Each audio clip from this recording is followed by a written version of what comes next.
Hello, everyone, and welcome back to Pretty Real Persona, where we get real about healing, humor, and hard truths, baby. Welcome back. Before we dive into today's episode, make sure that you are subscribed to Pretty Real Persona podcast on YouTube. Screenshot this episode and tell me what part of the healing process that you're in. And tag me. I want to know. I'm here for you guys, baby. Let's talk about it. Let's get to the bottom of it or the top of it, whatever stage you're in. Today's episode is about healing from a toxic relationship. Now, I know this episode here, this topic here is a good one, baby. A great one. We all have stories of, things that we've been through, exes, past relationships, heartbreaks. Like, it's just a part of life. It's a part of growing up. It's a part of experiencing another person, you know? We've all had a toxic experience. And I wouldn't even say maybe we all don't, but a lot of us we do. So I'm speaking for those. You ever heal enough just to text them one last time? God said, move on, but you were like, well, what if I just check their story one last time? Today we are talking about healing from a toxic relationship. How to actually detach, rebuild, and not go back just to see. But baby, because curiosity killed the healed version of you, baby. But first I want to talk about the realization era, which is when you finally admit that it was actually toxic. Because you ever look back and realize red flags were basically a parade and you were just waving? The hard part is admitting that it's unhealthy and toxic, not just complicated. We tend to romanticize dysfunction when we confuse it with passion.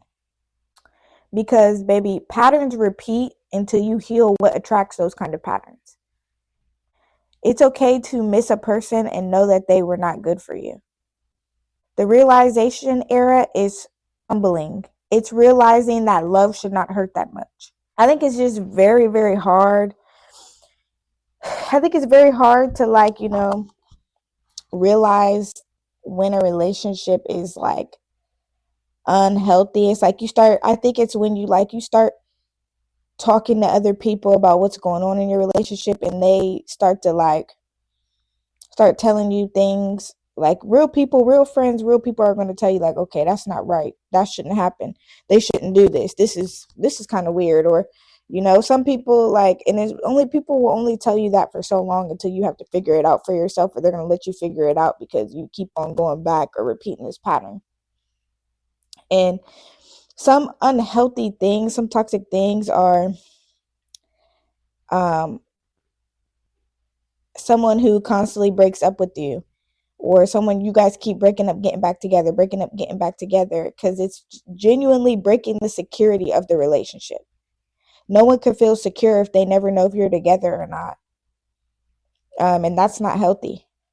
Um, Calling each other out your names, fighting, getting into physical fights, and that's not healthy either. It's very toxic. You should never ever put your hands on your partner for any kind of reason physically. You shouldn't even be you shouldn't even be, I would say, calling your partner out their name. Even that to me shows no respect, and I feel like having no respect for your partner is toxic, because if you have no respect for this person, you're liable to treat them any kind of way.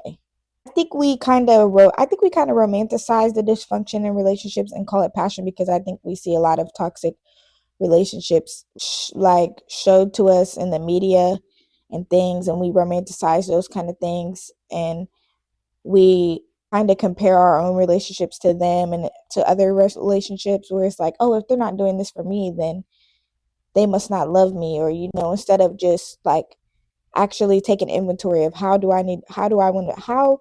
would I want someone to love me, and how does that person want someone to love them, and loving each other how we want to be loved. And it's like patterns do repeat if you do not heal what attracted them. Like, a lot of times the people that we date are mirrors of our own self. So a lot of time you attract somebody who reflects back to you how you don't love yourself, or how you don't have self-worth or self-respect for yourself, because how you're allowing someone who you love or who's telling you they love you to treat you.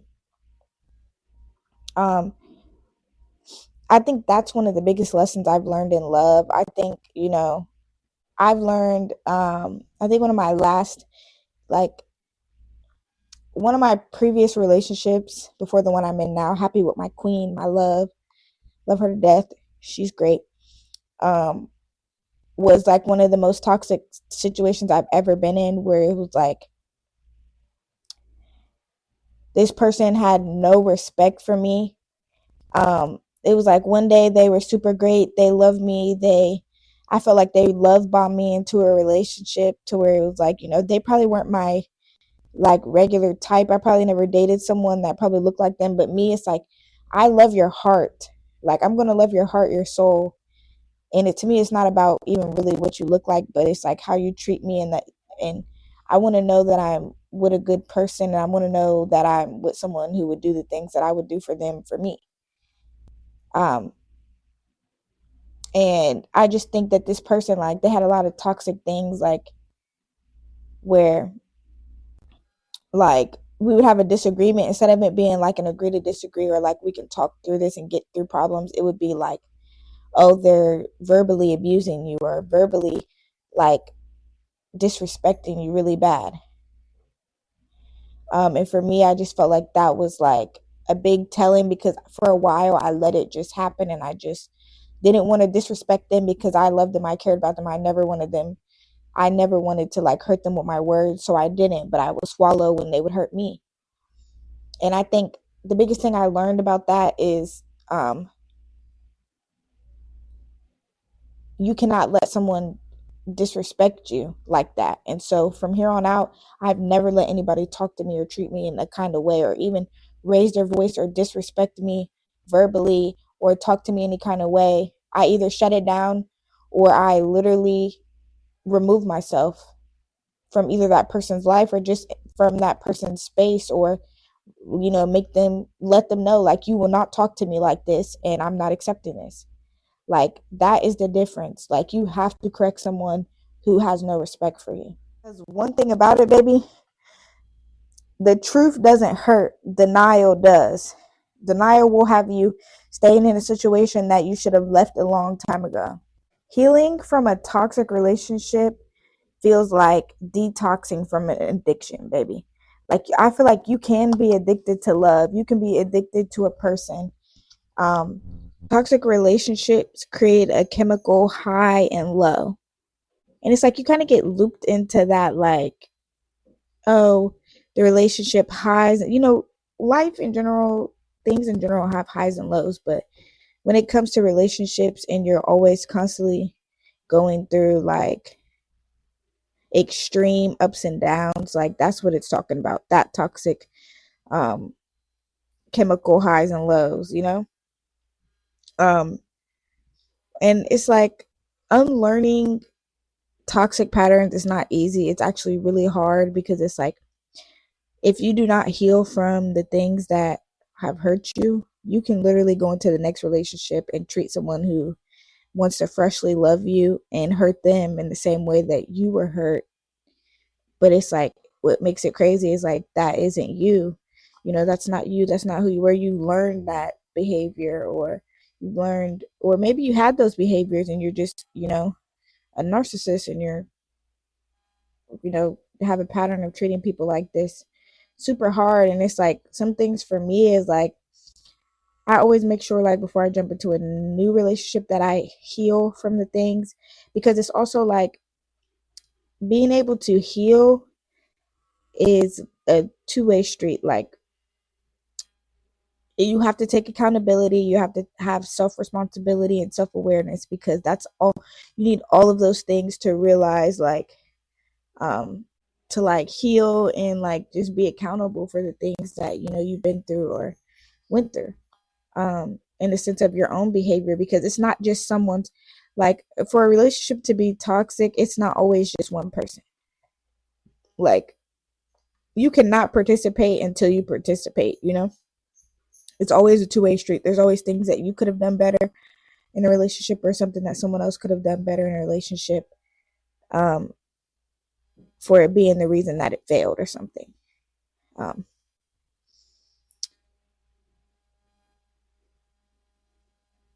and it's really hard to relearn those things. Like sometimes it's like you just need to learn more about how to love healthy, and you can do that by like reading books, or just talking to people who are in healthy relationships, or even just in long-term relationships, because a lot of those people know what it takes to be in a healthy relationship or to keep one. It takes like being able to learn, okay, talking to yourself, okay, what could I have done better? What didn't I like? So everything is a lesson. Just things that we don't want to experience again, or that we do or that we like. That's what people are sent to us to teach us more about ourselves.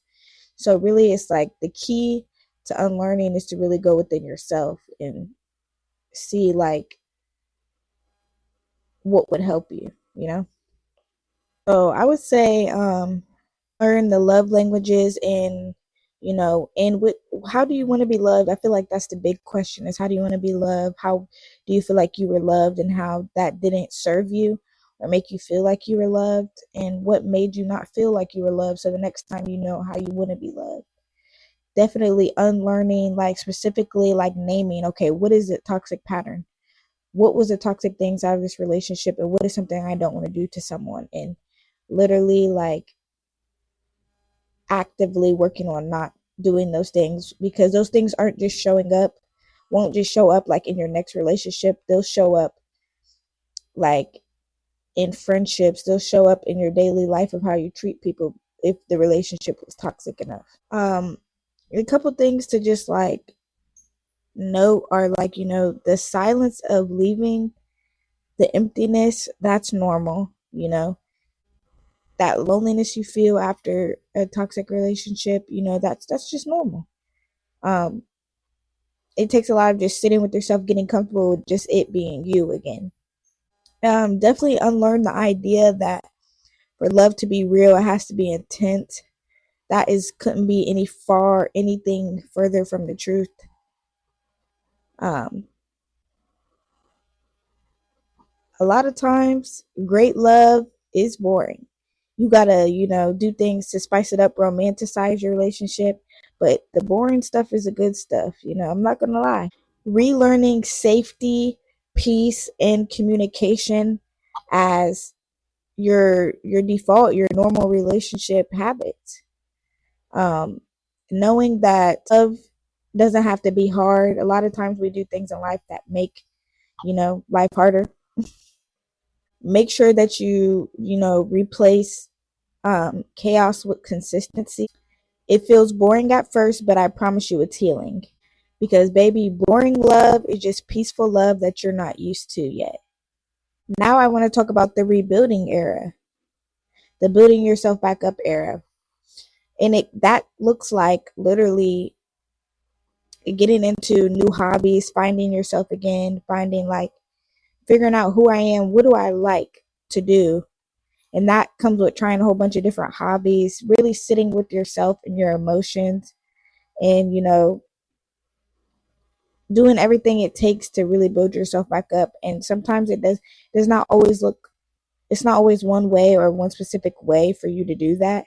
You ever forget who you were before the relationship, and then you start healing and realize, oh, I was that girl. And it's like, in this finding yourself again era, healing is not just about letting them go. It's truly about finding yourself. It's about figuring out how to trust yourself again.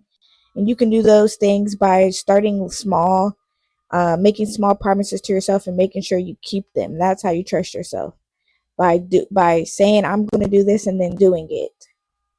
And it's like, even say that, you have a conversation with that person, and, you know, um, you forgive them for what they've done to you. It's like, forgiveness isn't about reconciliation, it's about freedom. And it's like, boundaries are not walls, they are filters for peace. So I challenge you to reflect on, in your toxic relationship, what's something that they didn't like you doing or they didn't want you to do. Of course, healthy things, of course, things that you used to do, or productive things, or fun things, things that help you become you.